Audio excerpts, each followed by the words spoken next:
This is unboxing of a telescope related item. I think it's a diagonal, but let's open and see. Okay, I have removed the package. As you know, we are in the coronavirus lockdown, so I'm trying to be keeping safe everything.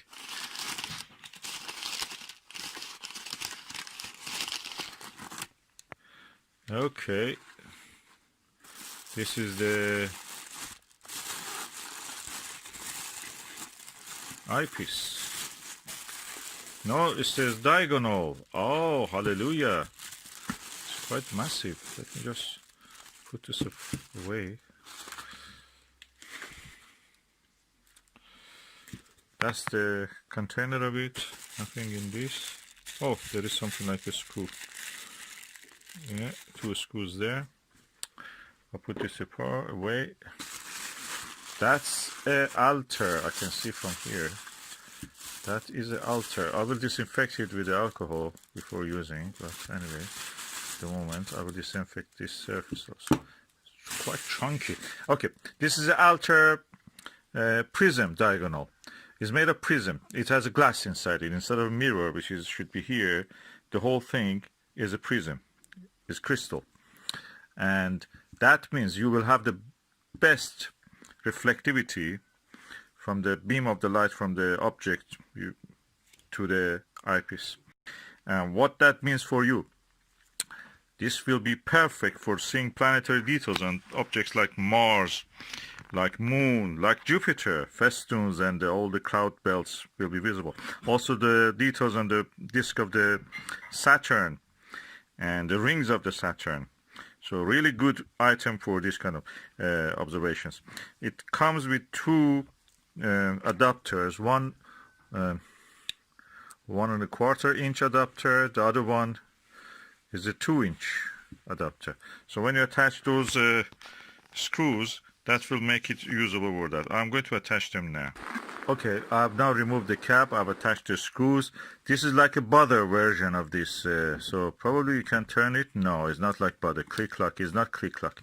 So you have to loosen up the screws, pull up the adapter. It's a compression ring style. You pull up this adapter. This is the 2-inch to 1.5-inch. You can see the prism here. No reflective surface, no aluminum that you lose the power.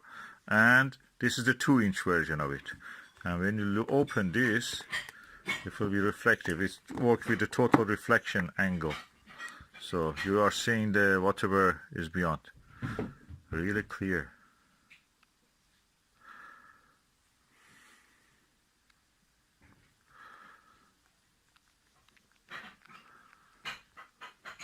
Does it introduce any chromatic aberration? Maybe not. I have to test it in real situations. But so far so good, and really good value. The wholesale value, the retail value of this is around £200, 185, 125, depending on the stock of that the seller has. I bought it from eBay, so cheap, quite cheaper. £60, I think. And it's a good addition to my eyepiece and telescope range, so I can just have a good planetary view with planetary eyepieces that I'm using. So, Altair Astro, Altair Prism Diagonal. The screw of it will cost you £2 at least if you want to buy that. And the cap, definitely £1, £2, depending on the grid. And this adapter on its own, £5 probably. Okay, I have disinfected it with this cheap perfume that I have, contains alcohol, of course, as you know, eau de cologne. Now I'm going to measure the weight of it. 645. If you have a balancing issue with your telescope, probably it's not for you, but if you don't have, that's good. I mean, is that you cannot use it obviously in the Newtonian. Newtonians don't need this. You need this for Schmidt-Cassegrains, and you need this for refractors. So that's what it will be used for. 647 grams. Altair diagonal prism for perfect for planetary details viewing, and on the moon, of course. Loaded on the Skywatcher Evo Star 72, as you can see here. It has a fine focusing focuser. And I'm going now to put an eyepiece into this and just look. I will use the 1¼ inch eyepiece holder first. Okay, I'm using the Celestron 30mm Ultima series fully multi-coated eyepiece. It's a basic eyepiece, very old, but it has a good image, a general big image. Let's look through the eyepiece. I must say this is the brightest image I've seen through any diagonal eyepiece.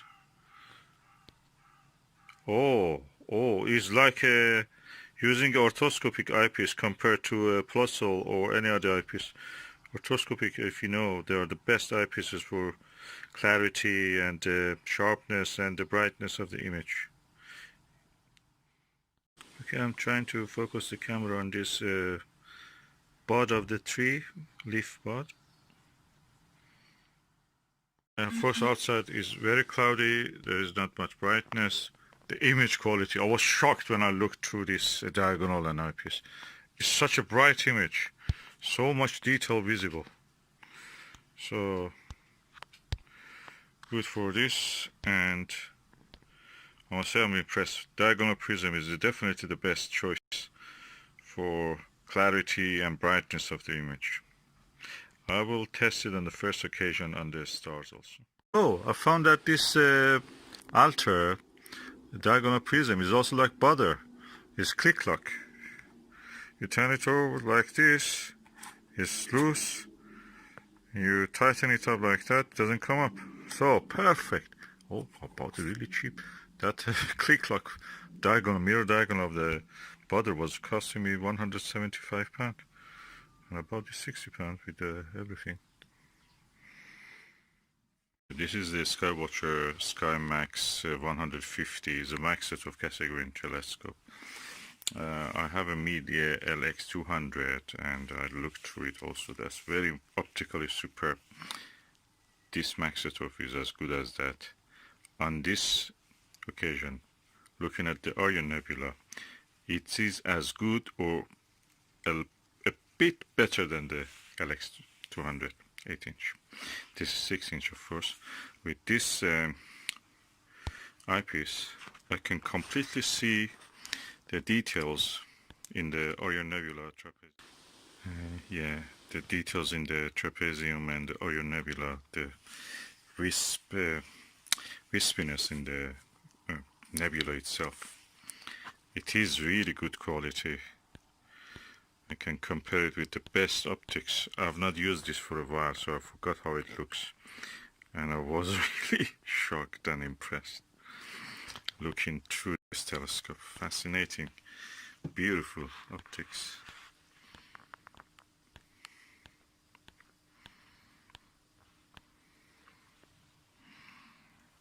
And this outside is not even completely dark yet, so, and not many objects are yet visible.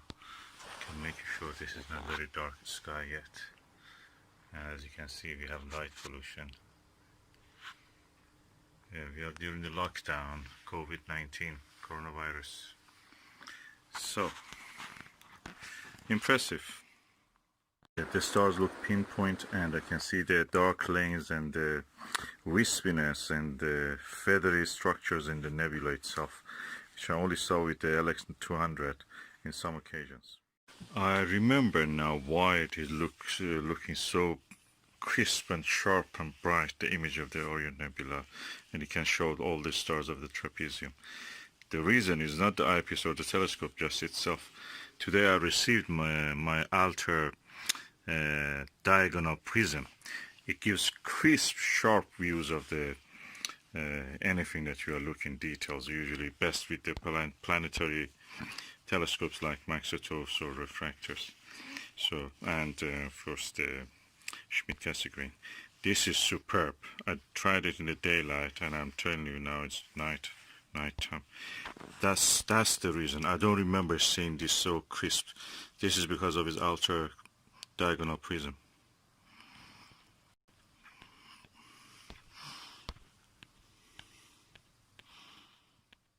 Always when I'm looking at the Venus, I see chromatic aberration, no matter what telescope I use, except with a little bit with the Schmidt-Cassegrain grain.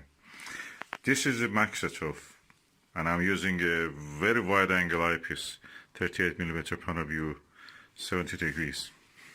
So I should not expect much from this. You're wrong. I can see clearly the phase of the quarter Venus. It has passed the quarter phase. It's now gradually getting toward the crescent, the thinner crescent. So this is now in the middle of the constellation of Taurus, at the eastern part of it, in the middle of the Pleiades star cluster. Superb view. Is bright. Camera cannot show it, unfortunately. I tried it, it cannot center really. But that's a superb view. Venus is almost yellowish, and the stars of the Pleiades are beautiful. Beautiful. It's never seen such a thing.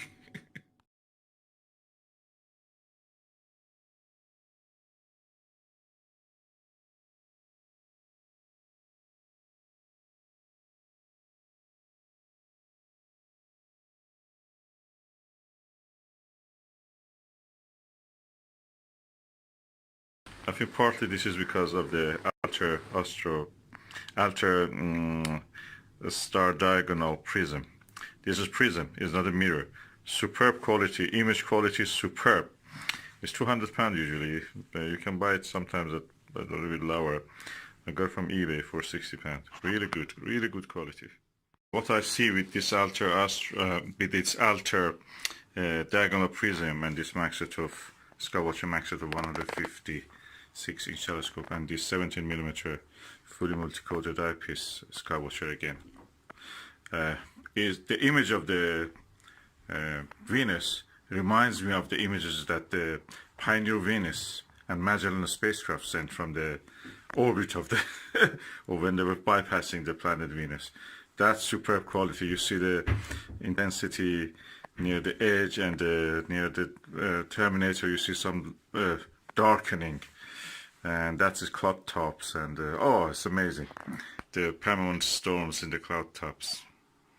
Atmosphere of the Venus. So I've now changed it to a 6-inch refractor, 1200 millimeter focal length. It's a Skywatcher. And I can turn the eyepiece, of course. You can see it's a long one, so I can just sit here and observe anything that I want.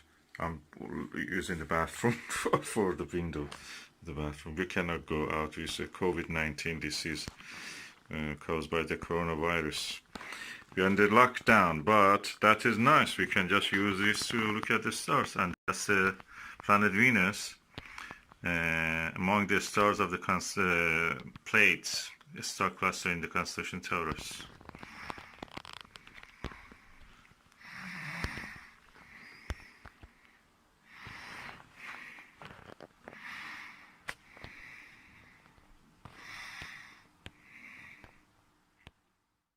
Practically I'm sitting and the eyepiece is facing me.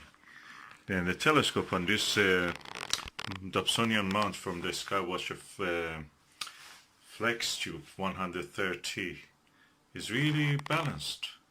This telescope with the eyepiece and everything is around 10 kilograms with this diagonal also. And I just sit here and can just directly look horizontally. This is the bathroom.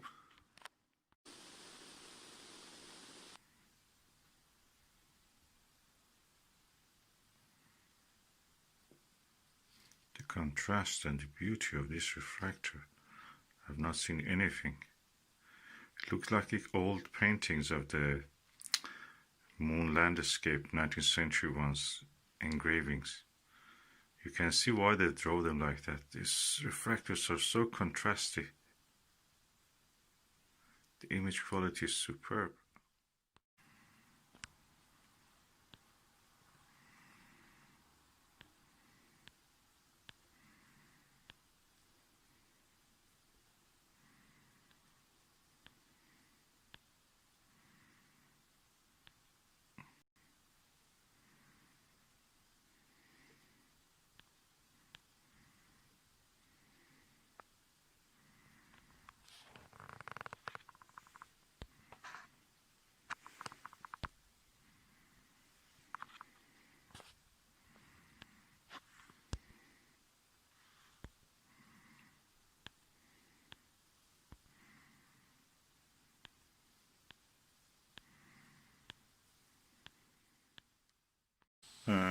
I think I am the most comfortable astronomer in the universe.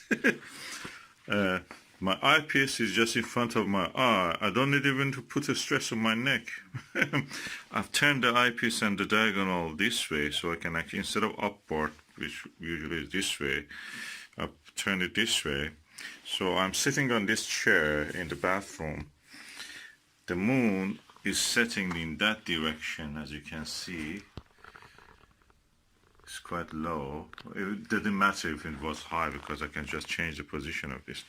This is a 6-inch refractor. It's a giant. And because it's a giant, practically the tube can direct, usually in the sitting position for me. I'm sitting here on a comfortable chair, putting my feet up the bathtub and observing. Let me show you, probably I can show you what I'm seeing.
Although it is daylight, I have changed the setting of the video so it looks darker than what it actually is.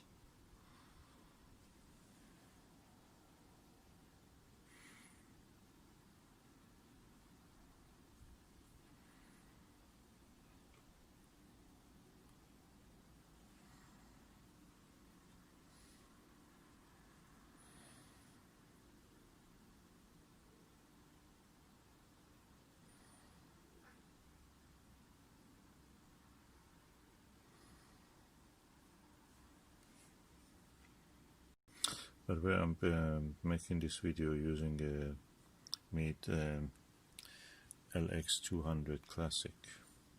It has a superior optic to anything that I have seen. And it has the slow motion controls unlike the LX9T.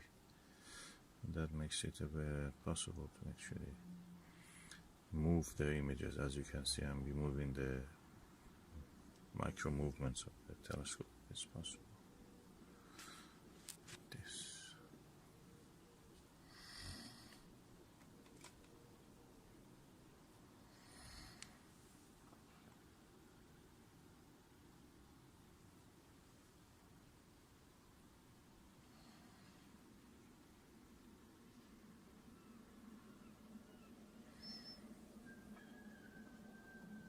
Yeah, the cuckoo is singing.